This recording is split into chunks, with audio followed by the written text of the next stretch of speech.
सास बहू के कटहल के अचार की सफलता। बाहर बारिश हो रही थी और एक टूटी फूटी झोपड़ी के अंदर एक सास बहू जहाँ जहाँ पानी टपक रहा था वहाँ पर बर्तन लगाकर पानी को रोकने की कोशिश कर रहे थे। पानी तो बढ़ता ही जा रहा है, अब हम लोग क्या करें? माँ जी, पानी को रोकने के अलावा हमारे पास और कोई चारा भी तो नहीं है और हमारे पास इतने पैसे भी नहीं है कि एक पानी की त्रिपाल लाकर छत पर लगा दे। पता नहीं बहू, ये गरीबी हमारा कब जाकर पीछा छोड़ेगी। तभी लक्ष्मी की बेटी मधु उससे कहती है, माँ मुझे जोरों से भूख लगी है, कुछ खाने को दे दो। अभी देती हूँ, रुको जरा। लक्ष्मी रसोई में जाती है और रोटियां थाली में रखकर साथ में अचार की बरनी से अचार निकालने लगती है, लेकिन बरनी में अचार खत्म हो गया था। ये क्या, अचार तो खत्म हो गया, अब मैं मधु को खाने के लिए क्या दूं? लक्ष्मी किसी तरह अचार का केवल मसाला निकालकर मधु को दे देती है, जिसके बाद मधु अपनी माँ से कहती है, इसमें तो सिर्फ मसाला मसाला है, अचार तो है ही नहीं। बिटिया, अचार तो खत्म हो गया है, जो है अभी उसी से पेट भर ले। लक्ष्मी के ऐसा कहने पर मधु उस मसाले के साथ ही खाने लगती है, जिसके चलते उर्मिला उससे कहती है, लक्ष्मी, अब तो अचार भी खत्म हो गया है, आज रात का खाना हम लोग क्या खाएंगे? माँ जी, थोड़ी सी कटहल की सब्जी रखी है, आज मैं उसी को बना दूंगी। ऐसे ही धीरे धीरे शाम हो जाती है, जिसके बाद शाम को उनका चूल्हा जलता है, जिस पर लक्ष्मी कटहल की सब्जी बनाने लगती है। सब्जी बनाते बनाते लक्ष्मी की बेटी मधु उससे पूछती है, माँ, क्या कटहल का अचार भी होता है? कटहल का अचार भी होता है। जब मैं तुम्हारी तरह छोटी थी तो मेरी माँ मेरे लिए कटहल का अचार बनाया करती थी। फिर तो आपको मेरे लिए भी कटहल का अचार बनाना चाहिए। आप बनाओगे ना मेरे लिए? क्यों नहीं, मैं इस कटहल से थोड़ी सी कटहल बचा लूंगी और कल तुम्हारे लिए अचार बनाऊंगी। लक्ष्मी ऐसा कहकर कुछ कटहल बचा देती है और बाकी की बची हुई कटहल बनाने लगती है। तभी उसकी बेटी पालने से रोने लगती है। लगता है हमारी परी को भूख लगने लगी है, जो तुम उसे थोड़ा सा दूध पिला दो, बाकी की कटहल मैं बना देती हूँ। उर्मिला के कहने पर लक्ष्मी अपनी बेटी को दूध पिलाने के लिए चली जाती है। रात को सभी लोग खाना खाकर सो जाते हैं। अगले दिन जब सवेरा होता है, बारिश थम जाती है, जिसके बाद लक्ष्मी अपनी बेटी के लिए अचार बनाने लगती है। कटहल का अचार ही बनाकर रख लेती हूँ। लक्ष्मी कटहल का अचार बनाकर बरनी में रख देती है और उसे धूप में पकने के लिए छोड़ देती है, जिसके बाद वो अपने काम पर निकल जाती है। अरे लक्ष्मी, आज फिर तुम लेट हो गई, कहाँ थी अभी तक? मालकिन, मेरी बिटिया कटहल के अचार के लिए बोल रही थी, तो बस उसके लिए अचार बनाकर आई हूँ। लक्ष्मी, चाहे कोई भी बहाना ढूंढ लो, लेकिन हर रोज ऐसा बहाना नहीं चलेगा, समझी तुम? अब जाओ, जाकर अरे काम कर लो, क्योंकि आज घर पर मेहमान आने वाले हैं। कलावती की बात सुनकर लक्ष्मी घर में सारे काम करने लगती है। सारे काम होने के बाद लक्ष्मी कलावती के पास जाती है और कहती है, मालकिन, मुझे कुछ पैसों की जरूरत है। मेरे घर पर राशन खत्म हो गया है और बहुत सी परेशानियां चल रही है। मुझे कुछ पैसे आप दे देती तो अच्छा होता। हर महीने का तो तुम्हारा यही ड्रामा रहता है, 15 दिन होते नहीं है, तुम्हें एडवांस पहले ही चाहिए होता है। देखो, अभी मेरे पास कोई पैसे वैसे नहीं है, जाओ, जब सैलरी आएगी तब बात करना। लक्ष्मी की मालकिन 2 मिनट में उसका मुंह झाड़ देती है, जिसके चलते वो मायूस होकर वापस लौट जाती है। क्या हुआ बहू, तू आज राशन नहीं लेकर आई? मालकिन ने तुझे पैसे नहीं दिए क्या? लक्ष्मी रोने लगती है और रोते हुए कहती है, माँ जी, अब मैं आपको क्या ही बताऊं, मेरी तो किस्मत ही खराब है। आज मुझे बाबूजी और कैलाश जी के ना होने का बहुत एहसास हो रहा है। जब वो हमारे साथ थे तो हमें कभी भी तनी मुसीबतों का सामना नहीं करना पड़ा। धीरज रख बहू, सब कुछ ठीक हो जाएगा। क्या हुआ जो आज हम लोग भूखे ही सो जाएंगे? लक्ष्मी कुछ कह पाती कि तभी उसकी बेटी की रोने की आवाज आती है और वो फौरन अपनी बेटी के पास जाती है और उसे दूध पिलाती है, जिसके बाद वो अपनी कटहल की बरनी उठाकर ले जाती है। चलो, भगवान का शुक्र है कि मैंने आज कटहल का अचार बना दिया था। आज हम इसी से खाना खा लेंगे माँ जी। लक्ष्मी फौरन रोटियां बना लेती है, जिसके बाद वो अपनी सास को कटहल के अचार के साथ रोटियां देती है। अरे वाह बहू, क्या स्वादिष्ट कटहल का अचार बनाया है तूने। इतना अच्छा कटहल का अचार तो मैंने जिंदगी में कभी नहीं खाया। तेरे हाथों में तो जादू है, जादू। ये तो आम के और बाकी हजारों से भी बहुत ज्यादा स्वादिष्ट है। अगर आपने लोगों को ये अचार बनाकर खिलाया तो खूब पैसे कमा लोगी आप। मधु तो बस ऐसे ही कह रही थी, लेकिन तभी उर्मिला को इस बात से ख्याल आता है। मैं सोच रही थी, वैसे भी हमारे पास करने के लिए कुछ है तो नहीं, क्यों ना हम कटहल का अचार बनाकर ही बेच दे, क्या पता हम इससे कुछ पैसे कमा सके। लेकिन माँ जी, कटहल का अचार बनाने के लिए हमें बहुत सारा कटहल और मसाले चाहिए होंगे। आज तो मैंने ये मसाले पड़ोस की काकी से मांग लिए, लेकिन इतना सारा अचार बनाने के लिए हमारे पास सामान कहाँ से आएगा। उर्मिला ये सुनते ही अपने हाथों से सोने के कंगन उतारती है और कहती है, हम इस कंगन को बेचकर कटहल लेकर आएंगे और मसाले भी, जिनके बाद हम दोनों मिलकर कटहल का अचार बनाएंगे।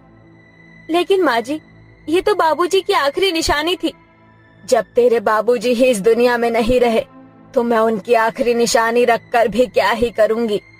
अगले दिन उर्मिला सोने के कंगन को बेच देती है और उसी से खूब सारी कटहल और कटहल का अचार बनाने लगती है और साथ ही बहुत सारा मसाला लेकर आती है और दोनों सास बहू मिलकर कटहल का अचार बनाते हैं और बीच बीच में बार बार उसकी छोटी बेटी रोने लगती है। अरे मेरी प्यारी गुड़िया, रोते नहीं है, ये ले तू दूध पी ले।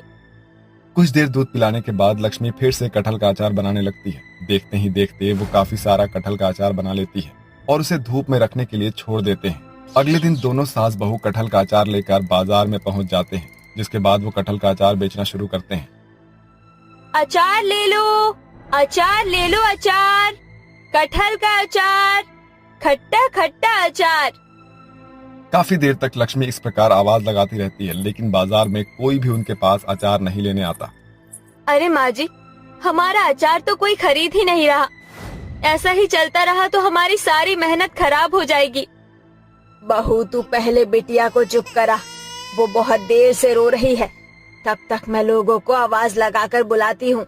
उर्मिला लोगों को आवाज लगाने लगती है, लेकिन कोई भी नहीं आता। तभी एक आदमी उनकी दुकान पर आता है और कहता है, अपनी जिंदगी में बहुत सारे अचार खाए हैं, लेकिन मैंने कटहल का अचार कभी नहीं खाया। क्या मैं इसे थोड़ा सा टेस्ट कर सकता हूँ? उर्मिला थोड़ा सा अचार निकाल कर भूपेश को दे देती है, जिसके बाद भूपेश जैसे ही अचार को टेस्ट करता है, वो कहता है, लाजवाब, इतना स्वादिष्ट अचार और वो भी कटहल का। अरे किसने बनाया है ये?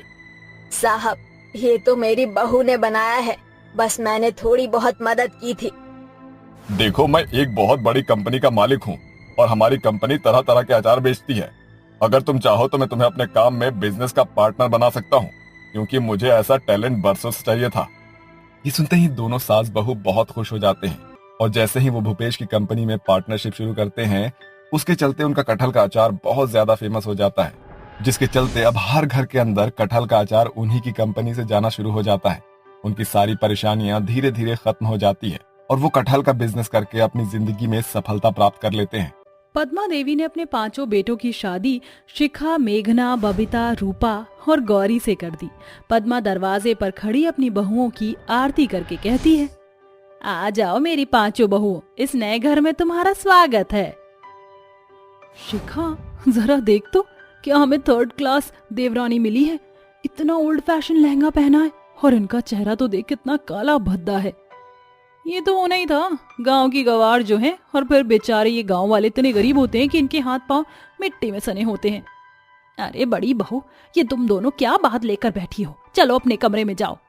शिखा और मेघना अपनी अमीरी की ऐंठ दिखाकर चली जाती हैं, जिसके बाद बाकी की तीनों बहुएं भी अपने कमरे में चली जाती हैं। अगली सुबह अमीर गरीब बहुएं तैयार होकर अपने कमरे से बाहर आती हैं तो तीनों गरीब बहू अपनी सास के पैर छूकर आशीर्वाद लेती हैं।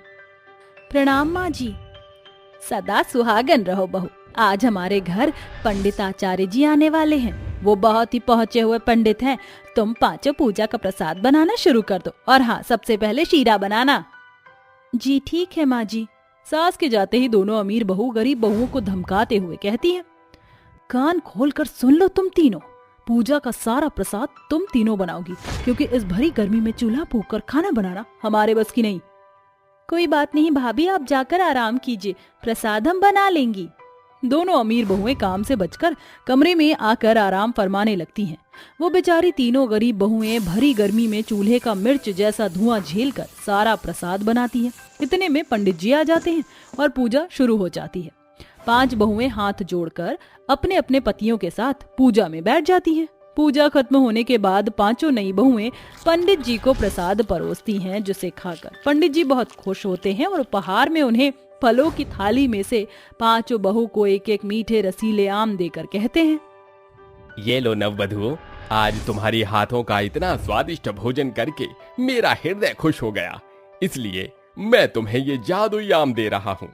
जब भी तुम इस जादुई आम से मदद मांगोगे, ये तुम्हारी हर मांगों को पूरा करेगा।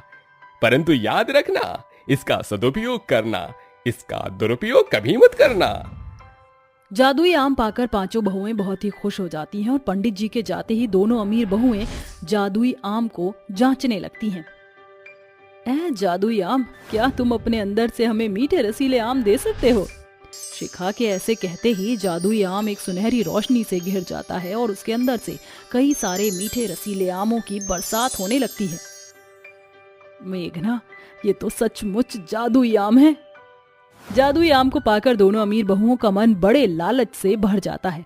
वहीं तीनों गरीब बहुओं ने यह ठाना कि वह अपने अपने जादुई आमों से गरीब लोगों की भलाई करेंगी। एक दिन बबीता चौखट बहार रही थी, तभी एक गरीब भिखारिन गोद में छोटा सा बच्चा लिए वहां आती है।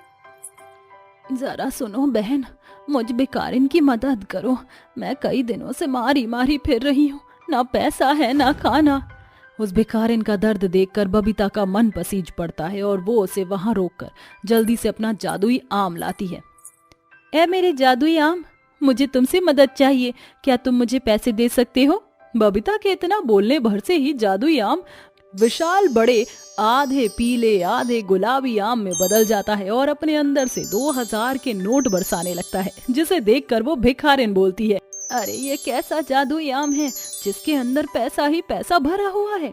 ये लो बहन, ये सारे पैसे तुम रख लो और कोई काम शुरू कर लो, इससे तुम्हारी जिंदगी कट जाएगी। भिखारिन पैसे लेकर वहाँ से चली जाती है। ऐसे ही दिन बीतते जाते हैं। एक दिन की बात है। अरे गौरी बहू, रूपा बहू, रसोई में सब्जी खत्म हो गई है, जाओ बाजार से कुछ सब्जी खरीद लाओ। जी अच्छा माँ जी। रूपा और गौरी सब्जी लेने बाजार निकल पड़ती हैं। तभी उनकी नजर एक गरीब के घर में हो रही शादी पर गड़ जाती है, जहाँ लड़की का बाप गोपी दूल्हे के पिता के पैरों में पड़ा गिड़गिड़ा रहा होता है।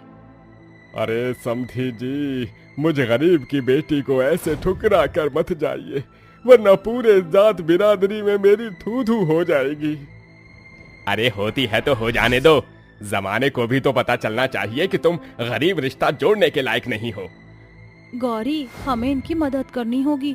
जाओ गौरी और जल्दी से घर से हमारे जादुई आम ले आओ, तब तक मैं बात संभालती हूँ। थोड़ी देर में गौरी, बबीता और तीनों जादुई आम लेकर आ जाती है। जरा ठहरिए, आपको दहेज मिलेगा। काका आप आइए हमारे साथ। रूपा गोपी और उसकी बेटी संध्या को कमरे में बुलाती है, जहाँ बबीता और गौरी होते हैं। तुम तीनों ने बाहर झूठा वादा क्यों किया? मेरे बापू इतना पैसा कहाँ से लाएंगे? बताती हूँ। ऐ मेरे जादुई आम, मुझे सोने के गहने दो। ऐ मेरे जादुई आम, मुझे पैसे दो।